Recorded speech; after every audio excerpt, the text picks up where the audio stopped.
Добрий день. Стан грецького ореха на 13 червня. Ось такі ось орешки. Пригожі. Ось вони. Але я хотів вам показати одну мутацію.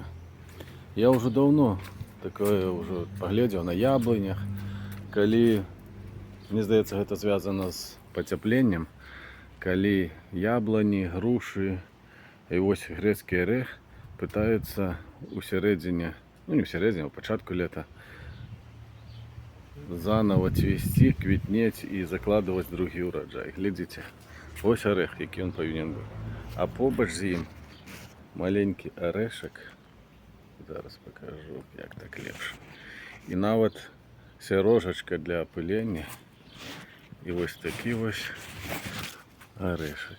О, бачите пальцем оце. Такі, як орешки весною. І сірожечка для опилення. Уже так само є. А побач ось такий орех. Росте. Напевно, це зв'язано з потепленням. І таке буває. Орехов шмат. Ого.